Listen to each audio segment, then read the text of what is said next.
Gemideki yolcuları indirin.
Buraya işte tekne şeysi için geldik buraya. Ailemle beraber geldim. Güzel güzel bir şey katacak artık. Tekne turu yapacağız, gideceğiz, geleceğiz. Baraj güzel bir şeydir. Gel burada şunun altında bekle. Gel. Gel. Allah orada bekle.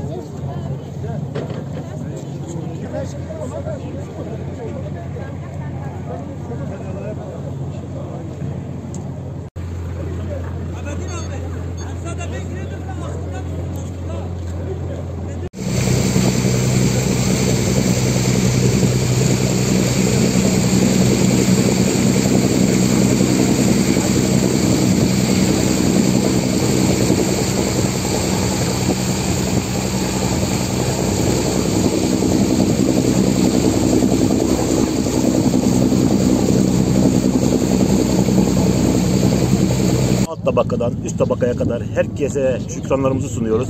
Yani Siirt olalı ilk defa böyle bir mertebe ulaştı. Böyle bir güzelliğe layık o halkımız için var ya, hayırlı uğurlu olsun. Yani eskiden mesela sandalımız yokken şu anda gemilerle dolaşıyoruz. Şu anda gemi içerisindeyiz. Şu anda deniz turu yapıyoruz. Siirt kalkınmaya hazır, şu anda beklemede. Şu anda inşallah ilerisi için daha güzel olacaktır. Emeği geçen herkes için çok çok teşekkür ederim ve Siirt'imize hayırlı ve uğurlu olsun inşallah. Bu da bir nevi deniz gibi bir şeydir. Millet deniz görmeyene deniz görecek.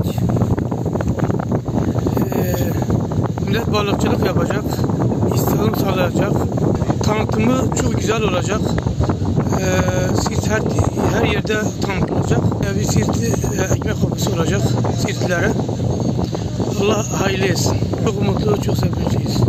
İşte gördüğünüz gibi bölgemizde bu şekilde kültürel faaliyetler yaşanmaya başladı.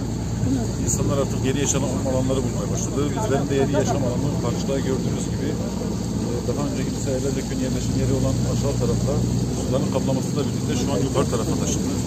Çoğu köyümüz bu şekilde taşımalarını yapacaklar. Artık burada daha güzel kültürel faaliyetler olacak. Balıkçılık faaliyetleri artacak. Turizme önemli bir katkı sağlayacak.